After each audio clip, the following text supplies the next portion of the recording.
नमस्ते, जय गुरुदेव, सुप्रभात। ऐश्वर्य उपनिषद चैप्टर 4 ऋषि कहते हैं ट्रस्ट, विश्वास। इसका एक ही सूत्र उन्होंने इस चैप्टर में दिया है, वो है to be rich requires trust.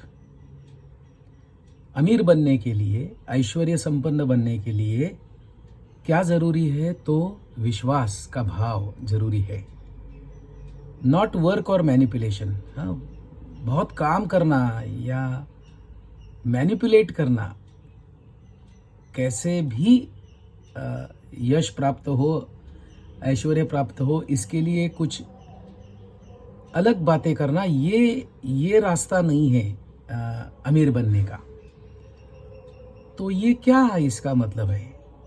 पहली बात तो विश्वास दूसरों पर रखना या होना, ऐसा इसका मतलब है, या खुद में विश्वास का भाव होना, वो खुद के प्रति हो या दूसरों के प्रति हो।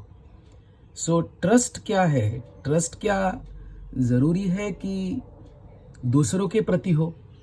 शायद वो परिणाम होगा दूसरों पर विश्वास होना इस बात का कि मेरे अंदर विश्वास का भाव है, मेरे अंदर वो क्वालिटीज़ है जिसके कारण मैं विश्वास में रह सकता हूँ, ना कि दूसरे पर विश्वास कर सकता हूँ। ये ऐसा एंगल नहीं है, ये मेरी इनर क्वालिटीज़ की बात हो रही है। So trust, to be rich requires trust. अब जितने भी हमें अपैरेंटली अमीर लोग दिखते हैं, कोई लोग बाहर की दुनिया में अमीर हो गए, कोई लोग अंदर की दुनिया में अमीर हो गए, कि कुछ लोगों के पास आउटर रिचनेस होगा, कुछ लोगों के पास इनर रिचनेस होगा। तो ये दोनों का अगर हम ऑब्जर्वेशन करते हैं तो क्या दिखेगा? कहीं ना कहीं अंदर क्या ये सूत्र उनके जीवन में है कि they have a lot of trust either in themselves, there values, their way of thinking, their understanding, their conceptions, their perceptions, their beliefs, और उस ट्रस्ट के कारण, उन वैल्यूज के कारण, उन मूल्यों के कारण they have become rich, either in the inner world or outer world. Richness तो बाहर मैनिफेस्ट होता है आउटर वर्ल्ड में, लेकिन होता तो अंदर ही है ना। मेरे पास बहुत कुछ है फिर भी मेरे पास कुछ नहीं है ऐसे लगना, और चाहिए लगना, तो ये क्या हो गया? ये तो मेरा इनर पॉवर्टी है, स्केर्सिटी का भाव है।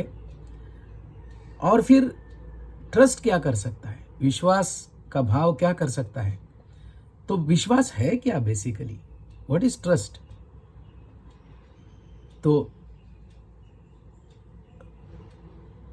जो कुछ है, जो कुछ चल रहा है वो सही चल रहा है, सो एवरीथिंग इज ओके। हाँ, that which is not okay apparently for me is also okay, is true okayness. तो क्या ये ओरिजिन है ट्रस्ट का? ये बेस है, फाउंडेशन है, being in the state of everything is okay. About that which apparently may not be felt as okay. तो इस ढंग से सोच सकते हैं दुनिया। मेरे डे टू डे लाइफ में क्या मैं ट्रस्ट, विश्वास के भाव में रहता हूँ? किसी को कुछ बोल देता हूँ तो क्या बार बार उसे पूछता हूँ, अरे ये किया ना बराबर, ये किया ना बराबर? ये तो यहाँ मैं खुद को चेक कर सकता हूँ कि मेरे अंदर विश्वास है कि नहीं। एक बार बोल दिया। अब ये मुझ में पहले विश्वास होना जरूरी है, क्योंकि वही तो भाव प्रकट हो गए, वही तो वाइब्रेशंस, क्या वेव्स, जो भी नाम देते हैं, सूक्ष्म तरंग हो गए, वही तो प्रकट होते रहेंगे। तो एक सीधी बात है कि घर में गेस्ट आते हैं और माँ चाय बनाती है किचन में जाके, और बच्ची बोलती है कि माँ मैं लेके जाती हूँ गेस्ट के लिए चाय। उसके हाथ में वो ट्रे और कप सारा बिस्किट वगैरह दे देती है और बोलती है पड़शील नीट जा, गिरोगी हाँ संभल के जाना। तो ये पहले क्या आ गया अंदर से? पहले एक्सप्रेशन क्या आ गया? ट्रस्ट का आया क्या? बेटी पर विश्वास नहीं होने का भाव पहले आ गया। गिरोगी, हाँ, संभल के जाना। इसके बदले क्या भाव आ सकता है, क्या हम बोल सकते हैं? हाँ, आराम से ये चाय लेके जाओ, सबको सर्व करो और फिर होने के बाद वो सब अंदर लेके आओ। ये भी सूचनाएं, ये भी वाइब्रेशंस, ये भी वेव्स, ये भी थॉट्स आ सकते हैं, लेकिन अगर पहले ये थॉट या एक्सप्रेशन आता है कि गिरोगी, संभल के जाना, तो 5 मिनट के बाद आपको आवाज़ सुनाई देगी। तो क्या to be rich requires trust?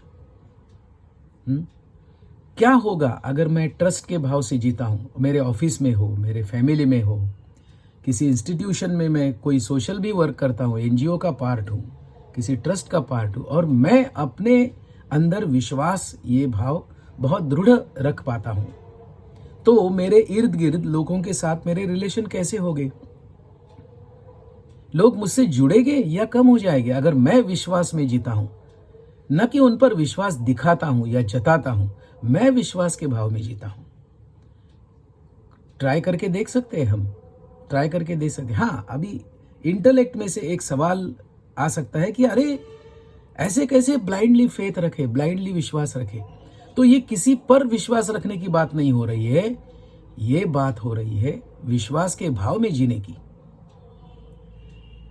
कुछ समय करना पड़ेगा, ये अप्लाई करके देखना पड़ेगा, तब ऐश्वर्य उपनिषद का 4th चैप्टर शायद हमारे जीवन में उतरेगा और ट्रू रिचनेस हमारे जीवन में भी आ सकेगा। Thank you.